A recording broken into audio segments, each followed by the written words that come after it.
All right. Well, my name is Zach Benz, and I am the editor in chief of dailyplanetdc.com, which is inspired by the Daily Planet. And I am here with Neva Howell.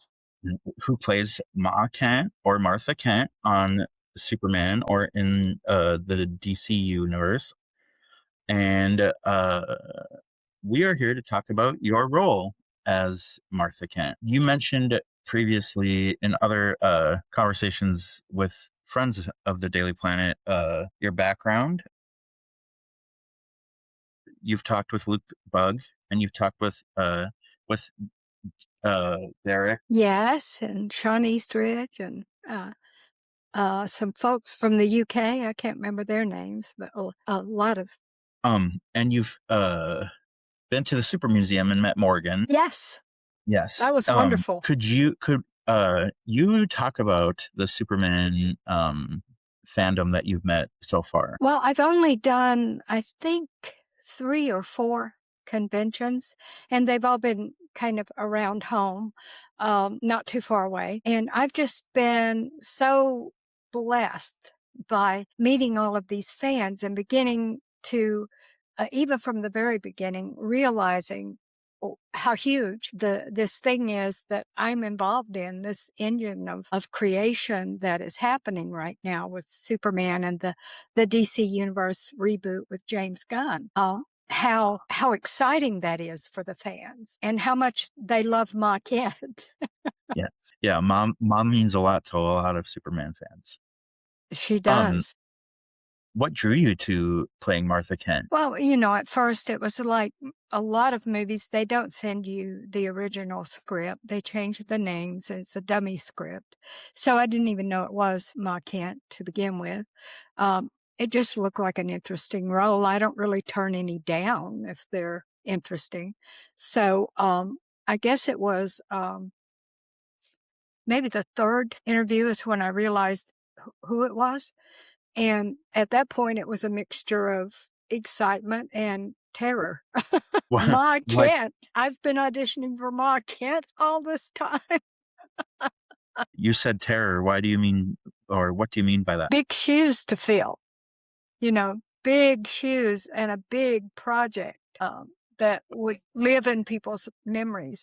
How do you approach grounding such a character? Well, I think, very lucky there because at some point, James sent me a tape of a woman named Pat Christie, and she was from Kansas.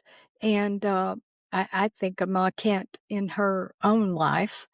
And just hearing her voice on the tape over and over, I got this really solid sense of being on that farm in Kansas and what that was like for her.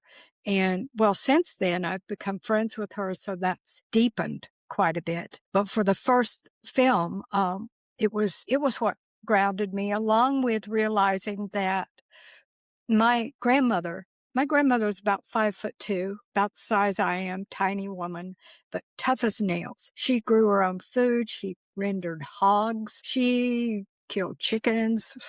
She could do that thing, which horrified me as a child, but we had to eat. So grandma did whatever she had to support her family. So my grandmother was like a lion, and I could feel that in Pat, that she would do anything for her family. But I could also feel another energy, which was this loving kindness that was over everything. And that reminded me of my mom, because where my grandmother might have been a lion, my mom was more of a doe, a Mhm. gentle doe.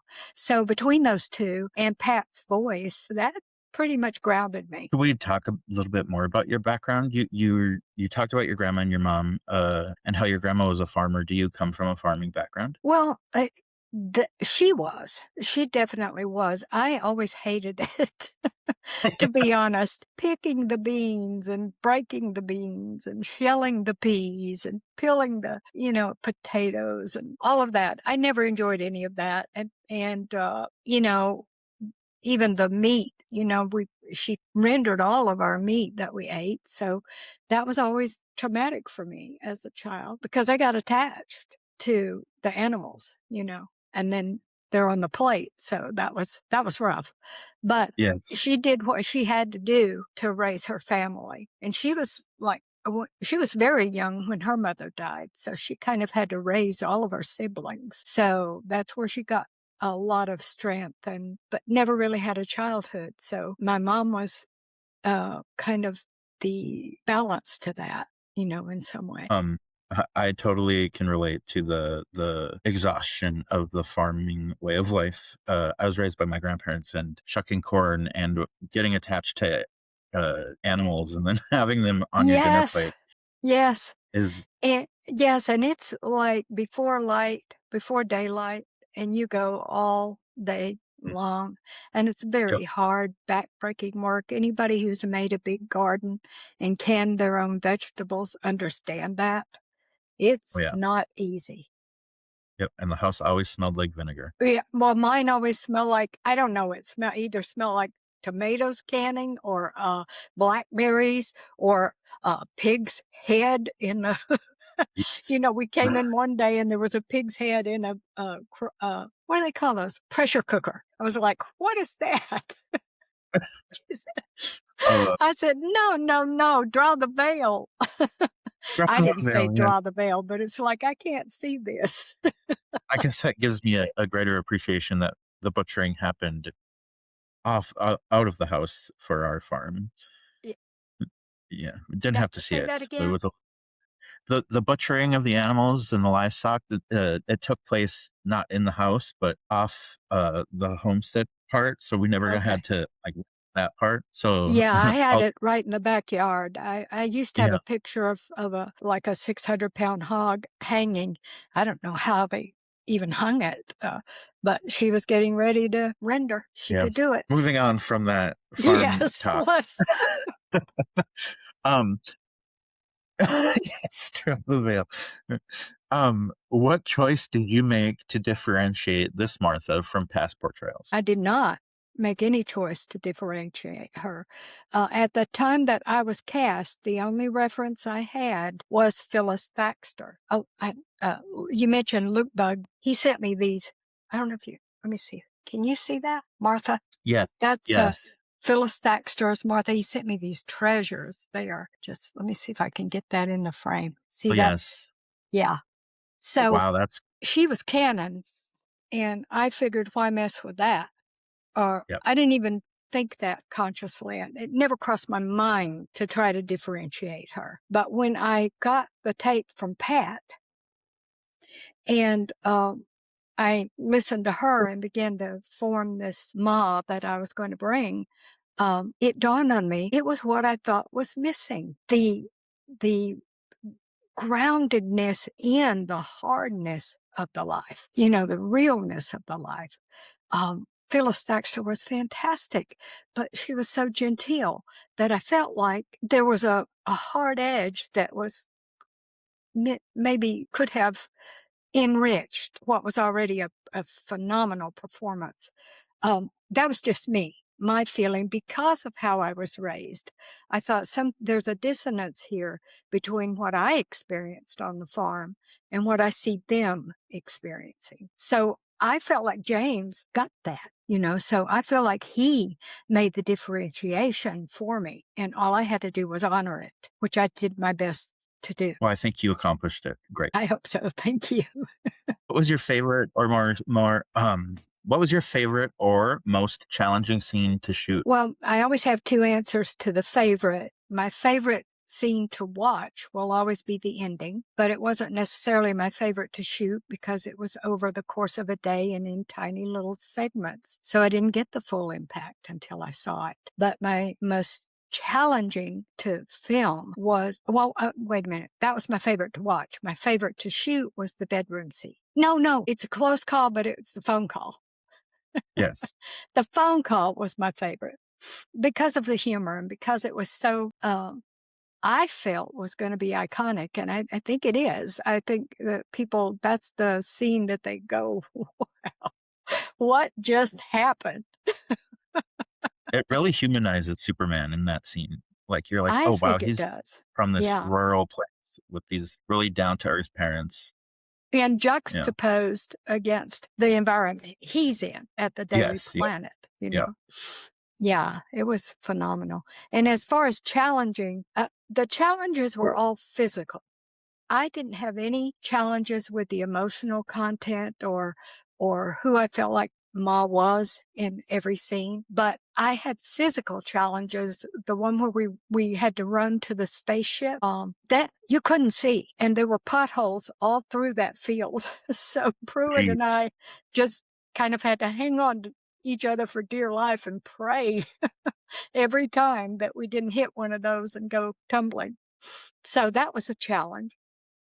And then the weather was a big challenge on the scene at the farmhouse where Pruitt and David are on the bench or whatever, the seat talking. It was, I think, almost 100 degrees that day.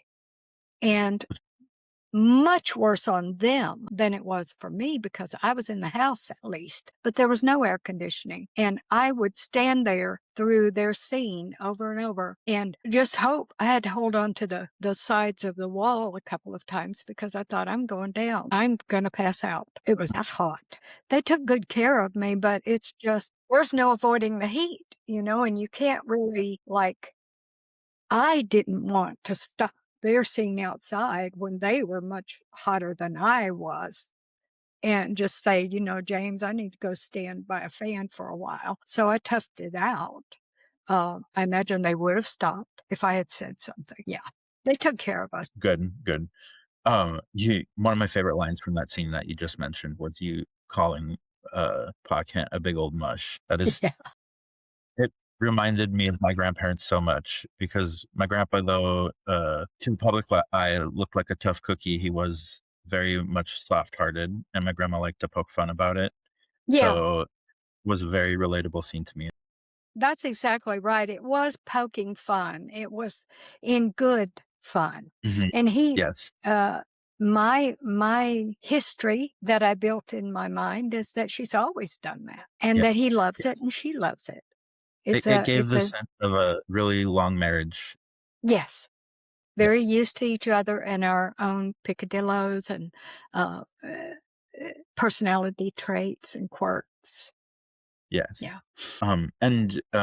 You mentioned you liked the end scene, and I wanna kinda expand on that a little bit. Why was that one of your favorite scenes? Well, when we were filming it, it was wonderful because it literally gave me a timeline of history. It made Yes. it all real, in a very tangible, physical way because I'm a very physical-based, body-based actor. So to have walked through all of those scenes, holding the baby, playing with the baby in the cornfield, teaching young Clark to read, all of those things that we physically did gave me a background that was grounded in reality in my body for me. So that was invaluable.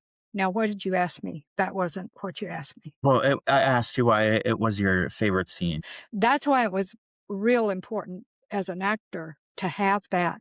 But it was my favorite because it was such a moment of closure, such a moment for Clark to come to the realization this is your family. This is your kind, loving, humble, beautiful, real family. And you are so blessed to have them. This is where you came from. And so that smile on his face at the end, all I have to do is think about it. And I get weepy, because for me, it was so beautiful to have that kind of realization of the value of the people who love you. Yes. And I feel like that's what the whole movie is really all about, and that really brought it home for us. Yes. Yes. What was collaborating with the rest of the Kent family dynamic like, including now in extension Lois Lane? Yes. Well, I was quite isolated from the rest of the cast most of the time because most of my scenes, all of my scenes happened at the farmhouse. So it was just me and Pruitt and David and Rachel. But I did get to go to Macon for a couple of days when they were filming at the Daily Planet. And that was fabulous because I got to watch part of that and feel a part of the bigger picture for a little while. But as far as working with them, Pruitt was, and I've said this many times, so accessible and so grounded and so funny and so available to me from the beginning that it was just a blessing. And he was the main collaboration, that I needed to be able to ground Ma in all what happened after. Um, Rachel, I felt like was who she should have been. Ma had just met her. She liked her. She thought, this is good for my son, but she didn't really know her at that point. And I think in the back of my mind, some of my subtext was, I don't know, she's very ambitious. I don't know if she will clean his boots. Love that. So there was a little bit of that. And then with David, for the first film, very different in Men of Tomorrow. But for the first film, he had gone away from home. He had gotten this girlfriend that he had not brought home, had not told them much about. And he had this whole new life. And when they were on the phone, he's very brief and he goes on off to his life. And so for Ma, there was some pain in that, not Yeah. huge because she knew he was successful and she wanted that for him above all. But she had him there at the farm all this time growing up and taking care of him and everything.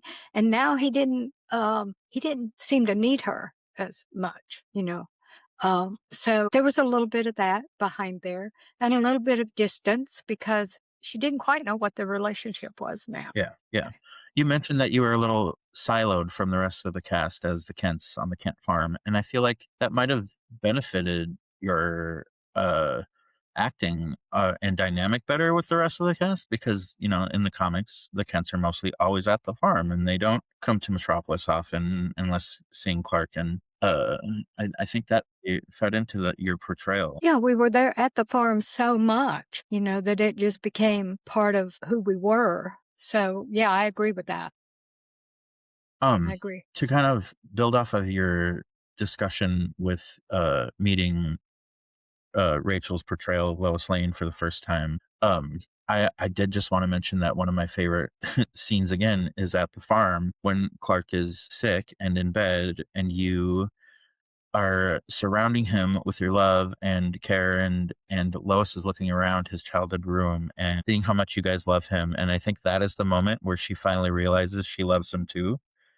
And When she Yeah, when she has one moment where she looks at us, and I know you know the moment I mean, and the depth of what's in that look was fantastic. Yes. I always love actors who can be still in the frame and express without moving. And she was stationary, but there was so much going on in her face and in her emotional body.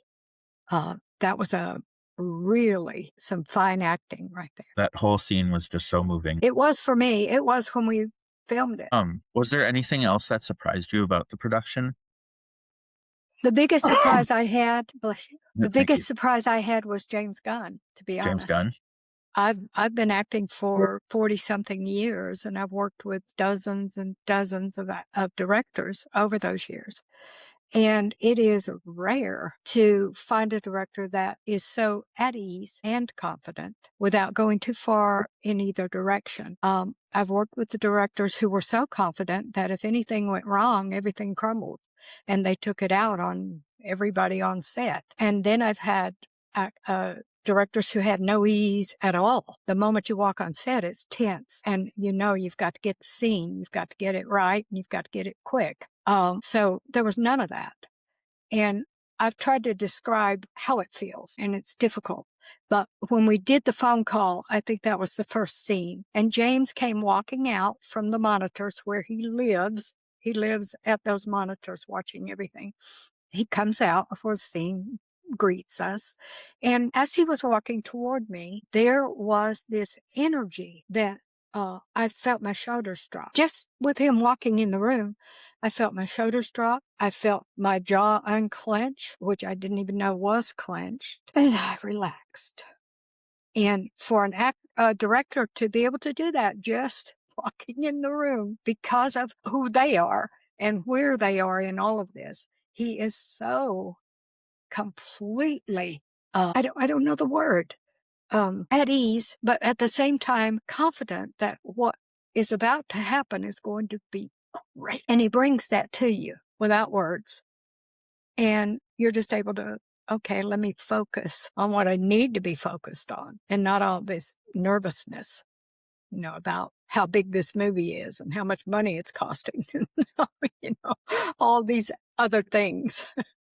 That sounds like a great director, and I'm glad that he did that for you, because it really does show in the movie how at ease and comfortable you guys are in your environment. Yes, that's James Uh, Gunn. yeah, Now, I was only with him for 8 or 10 days. Other people were with him for months, so they may have different opinions, but the time that I was with him, I only saw him get upset one time, and I don't even remember what it was, but it showed that he was capable. If yes. he I mean, needed to be very, very firm, he didn't hesitate. But it was like a thunderstorm that goes over, and then it's a clear sky and you could breathe again and everybody relaxes. So he has well, that I feel like capacity too. I'm sorry. I feel like that abruptness or that uh, strictness is also needed in directing as well. Absolutely. Yes. You have to be able to rein in, but not control. To let the artist be free to be creative, but to rein in if it goes away from the vision, if it's not where it needs to be. My next question involves Superman mythology and the fandom. My next couple questions, I should say. And it first I want to ask what Martha Kent means to you personally. This is going to sound all kinds of corny. I'm going to steal a line from Jack. Good Lord. I'm trying to think of the golfer, but I'm trying to say the actor. Jack Nicholson. Jack Nicholson. That's Okay. right, isn't it? Okay. Yeah. Yeah. There is a golfer that has a similar. I'm very bad with names. I'll just Yeah. tell you. I'm bad with sports, so I wouldn't know. I think the golfer is Jack Nicholson. I don't know. But anyway, as good as it gets with Helen Hunt. There's a line in there and I'm going to steal it, but change it a little bit. Ma Kent makes me want to be a better woman. Oh, wow. In what And way? I would say, and I get pretty emotional when I think about this too, but when I go to these conventions and over and over and over, I have people come up in tears or in tears by the time they tell their story of how she reminded them of someone they loved and lost. Someone who was unconditionally loving in their own life and the value of that, So I find myself thinking in interviews and at events and when I have personal challenges, would Ma Kent say that? Would she handle it that way? Or would she be more kind? And 9 times out of 10, she would be more kind. So be more kind, because I can be as petty and aggravated and ornery as anybody else. But Ma kind of is tempering that in me in a very real way, an unexpected way. So that's what it means to me. Be better, be kind. Yes. You really hit the nail on the head, because I've mentioned too, she reminds me of my grandma in a lot of ways. Um, her sarcastic quips while also being really gentle and loving, but also doing some kind of work on the farm. Like, it just all brings home to me like that was my grandma's life, and how she appears to me in my head. And seeing that from Ma Kent is just, it reminds me why I love Superman so much. Thank you. Yeah. You mentioned that you've gone to conventions and stuff, and I would love to hear stories from other conventions, but I really want to focus on Metropolis, Illinois, because I think you're one of the only Martha Kents who's visited the Super Museum, and seeing all of the social posts from the Super Museum with you just exploring the Superman history that's collected there, it felt like Ma Kent was at a museum exploring her son. And I just wanted to ask you about that experience. It was phenomenal in every way, and it also shifted me. I knew when the movie came out, it was huge and it had a powerful impact with all the fans.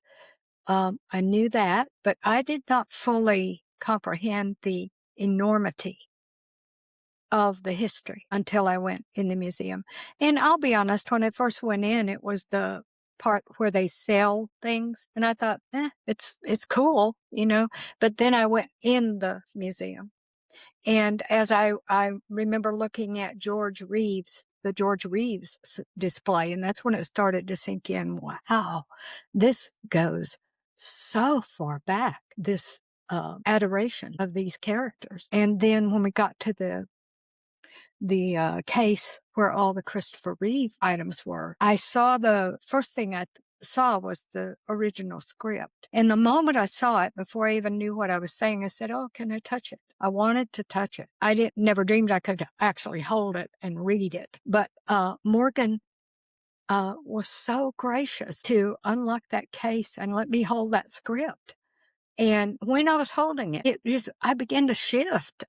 It's hard to put into words. It was like I was understanding finally how big this universe was that I was suddenly a part of. And then I got to hold the face mask that was actually on Christopher Reeve's face. It's really hard to put into words what that felt like, but it shifted me as well because I understood almost fully, finally, what this is that I am involved in, that I have Yes. the privilege to be part of now. And so that visit, I walked out of there a different person with regard to, it's so hard to talk about. It's really hard to talk about with regard to my place in the universe. Yeah. You will be There was a forever remembered. stability. Yes, there was a stability there that was missing somewhat before because I was finding my footing afterwards, talking to people, trying to relate to them. But I found my footing totally in that museum. Amazing. And And I I think that visited. will reflect, I'm sorry, I will just say, I think that will reflect in Man of Tomorrow. I think people will see Really? that. Okay. I won't push you on that, Nope, but that's can't good. say anything about it, but I will say that. No, I appreciate the little breadcrumbs you have been mentioning. Every time I say something, it gets taken a hold of and misinterpreted, so I'm very careful. No, yeah. No, I I totally understand. We've mentioned, or in our private messages, we have talked about how the Daily Planet doesn't really publish like set leaks or spoilers because people put so much work and effort into telling a story, and Yes. any would ruin it for the viewer, and I don't appreciate that, and that's not very ethical reporting. And Thank you, uh, because I uh want people to see it fresh. I want them to see every yes, frame of it for the Mhm. first time, but I know that's Yeah, not going to happen. They will have a trailer, but I trust that yes. James will, do that judiciously It so is that very a highly anticipated film, especially after Supergirl is out now, and now it's gonna be like the first feature film to feature both super cousins. So Yes, and I yeah, did see Supergirl yesterday. Finally did got you to enjoy? see that. I did. I thought Millie was fantastic. I She thought was. she had depth and was really touching in a lot of scenes. I think she brought it for that. She did. She Now, did. I loved Lobo. I thought Lobo was phenomenal. Did it have some things that didn't really resonate? Yeah. But are they worth talking about? I don't think so. It's entertainment. It's fun, And how rare is it to have a movie that some part of it doesn't feel like, I don't know, Yeah. So It was. I felt it was a refreshing take and really highlighted the differences between Supergirl and Superman because a lot of iterations just show her as a female version of Clark, but she's so much more deeper than that. There's so much more to her than that. yeah. And I think this movie really hit that home. Well, she has a different, I don't know. Excuse me. I don't know the journey of Supergirl as much as I know the one of Superman because that's where I was involved. I'm learning more about her in the comics, but I think she has a very different journey to get to that point where she embraces her goodness and fully steps into being a superhero. But that's just my personal take on it. Well, I appreciate you sharing. So we've talked about the characters. We've talked about how Martha Kent moves you. Um, I want to know how you think Martha Kent will land with longtime fans and how she will continue to move them going into the future of this bright new DC universe. Long-term fans, there are probably some of those that will never embrace her. I've read some comments. I've read comments where people were not enamored of the direction that James went and the way that I portrayed her. And I think some of them may never embrace her. I think newcomers, it'll probably be a mix of how they perceive her because they won't have the history. So maybe more of them will embrace her than the long-term fans. But I just hope that what I want them to take away is that even the smallest of hands and the tiniest of gestures can change the world in a positive way, and to never undervalue kindness. And sometimes it can be as simple as cleaning someone's boots. Never think that because your hands are small and you can't really do a whole lot, you think that you can't make a meaningful impact in someone else's life. As far as really impactful quotes go, that one's pretty great. Mm. You really hit home how she's touched me personally. But I do want to know if there's anything fun or offbeat. Since when we were messaging, you asked us to bring some fun punk rock energy. Like, what, what do you think would let me rephrase this question. I'm kind of trailing off. What song or band do you think really encapsulates Martha's spirit? Her spirit. Hmm. Yes. Boy, that's a good question. Punk rocker, I think I'm a punk rocker, definitely captures the flavor of the film more than any other song I can even imagine. But for Ma, yes, I do know. Because her hands are so important, the practical, what she can physically do for him, her hands were very important. And I've said this before in other interviews that during the bedroom scene, I literally heard Jules' song, Hands, in my ear. I mean, as if someone were singing it. My hands are small. I know. They're not yours. They are my own. And we're never broken, and only kindness matters. So that song was playing kind of on a loop when we were doing that whole scene. So I would say that's Ma's. That's probably Ma's theme. Only kindness matters. And use your hands. Use what you have to positively affect those that you come in contact with. And it's enough. It is enough. Amazing. Thank you. I don't have any other questions, but I always like to ask my interview subjects if there's anything that they'd like to share before we or wrap things up and give them that. That I feel extremely blessed to be part of this universe and such a huge, loyal, and beautiful fan base. I love you all, and it is such a joy to meet you. And I want that energy, that punk rocker kindness energy to emanate, from all of us. And it may sound grandiose, but I believe we can uh, traverse the globe with it. I believe we can bring joy and kindness through who we are and who we are with each other. It's amazing. Thank you so much. Well, it's been a pleasure talking to you, and it's exciting to know that we will see the Kents again in the sequel, Man of Tomorrow. Yes, Um, and I so wish I could tell you about it. it's Um, okay. I appreciate you wishing I as can't. I mean that's great, but I as much as I really deep down want to know more about it, I also don't because I want to be surprised. You have additional Superman memorabilia since I watched your interview with Luke Bug, and now you have a comic panel or something behind you. This right here.